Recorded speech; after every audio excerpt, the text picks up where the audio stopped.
decriminalize prostitution. I'm Lan Phương, student from WSI, and this is our points.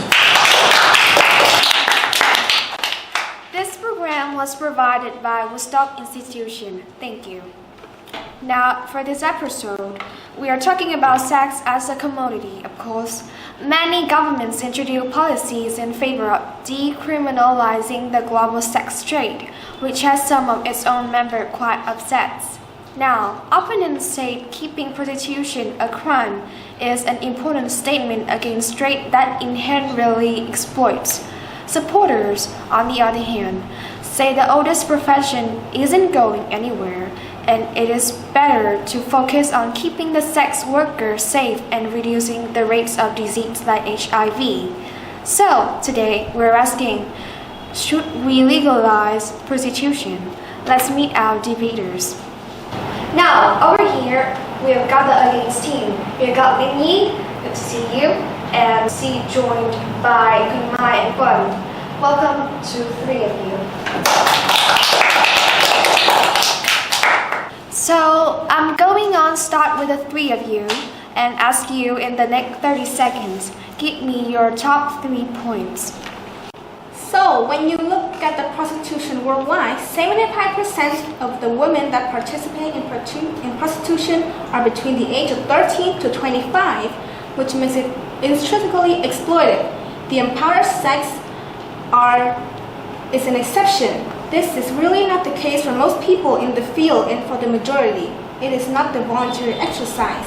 When you legalize prostitution, what we have found in Nordic countries like Germany and Sweden, legalization actually allows traffickers to hide victims in plain sight, which actually creates greater traffickings. Okay, alright. Laying down the gauntlet there. Good points. Now to the other side of the table. Now this team is the 4th team. We should legalize prostitution. We have got Big Tom. He's joined today by Khánh, Anh, and me. Okay, the 4th team, we're also going to give you 30 seconds. What are your top 3 points? So I think one of the points that first and foremost is that when you make the act of buying sex illegal, you criminalize the person who is the sex worker in fact, and you create artificial barrier for that person to then go to the authorities. If there's issues of trafficking or forced labor, you have one. Criminalizing sex work makes sex workers pay check, go to the jail, and make it unsafe and put them to work in very visible setting, and thus also without the protection of police and so on. Okay, alright, so you guys have laid it down. This topic has created a great deal of division among feminists. One argument is that women should be free to do whatever they like with their bodies. Another, of course, say prostitution is by its very nature an ultimate expression of inequality. Anh, tell us about the story that you know. I want to show you a real story of a sex worker. In 2003, she was arrested for solicitation for the purpose of prostitution. She has young children and she also was in foster care. So she didn't have a lot of options, a lot of resources available to her, and hence was why she was engaged in sex work. And when she was arrested, she had to choose between college and going to a program, and because of the fear of the real threat, she ends up dropping out of the school and going to the program just because she didn't want to hurt her children. And while there, she found that she didn't really have the resources she needed either. Option A, access to the sex work is, if that's what she chooses to do. Or option B, having a supportive community to have her back her decision. Can you tell me how much money she made when she was doing it? When she was doing sex work, she could make up to about $4,000 a week. You mean $4,000? Yes. A week? Yes. Wow, but you hear people say that despite the fact that she was making that kind of money, they hear her story, they say hers break. They say because she was underage teen who was being exploited. And yet you don't think that we should be making paying for sex a crime. Why not? No, because I feel like there are two options, right? Now, most of the people who are engaging in sex work, they are doing because they need money, because they need a place to stay, they need engagement from a person. It's not really a moral background as to why people do sex work. If the woman in my story have been given the options or resources when she was younger to do anything else in her life, she probably would not have been a sex worker. But does she discourage other people who do sex work just because? There are people who make a lot of money in the professional world who choose to do sex work for whatever reason it is, and they are experts in their own life. And I truly believe that. Lenny, do you agree with him? Well, I think the issue is not really what I and the term are describing. I agree with you that in an environment where sex work is completely illegal, it takes away the opportunities for sex workers to get help and get protection from the authorities. But the bigger problem is that when you look at the places like the Netherlands, for example, where they did make sex work legal, they found that sex trafficking actually increased. And the goal for making sex work legal in the Netherlands was to make it more transparent and make it safer for the workers. And it ended up generating more organized crime. So in 2008, they took a step back to closing more and more of those brothels. And so the issue is not with the empowered person who is trying to make a living.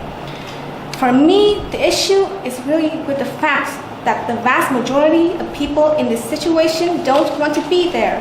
It is not voluntary for them, and it is in a dangerous environment. And when you make it legalized, as they did in the Netherlands, they actually found more organized crime. So, Lancelot, what do you say when you hear that? That by moving against this, you are creating more problems? Well, first of all, I think there's a distinction to make between legalization and decriminalization. And what legalization does is basically it created a legal framework for this to operate under and to be regulated under.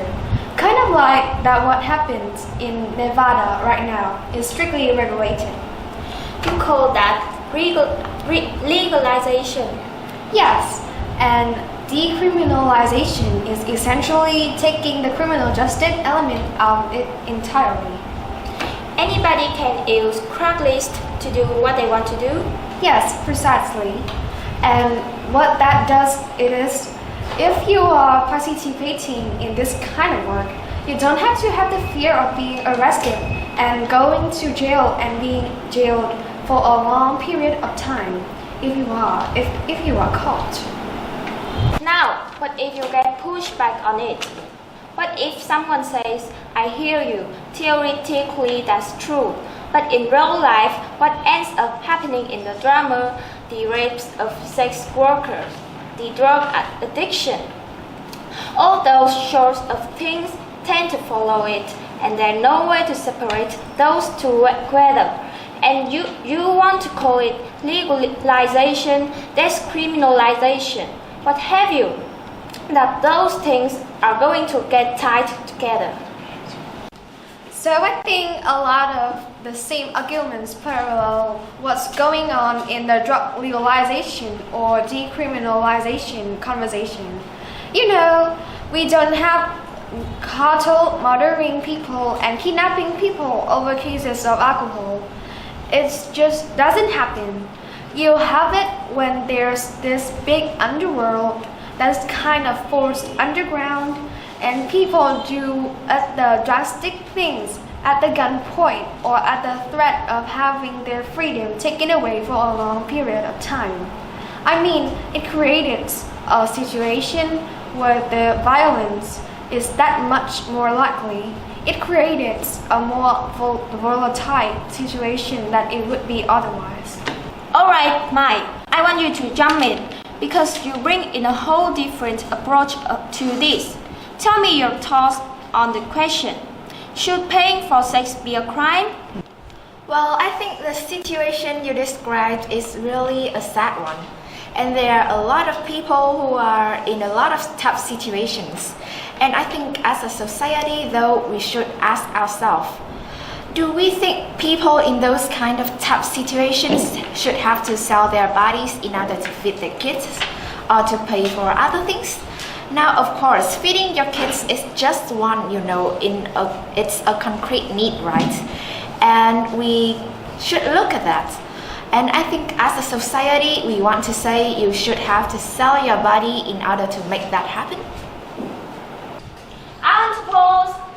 Well, I think we should look further than that and say what are the alternatives that require this.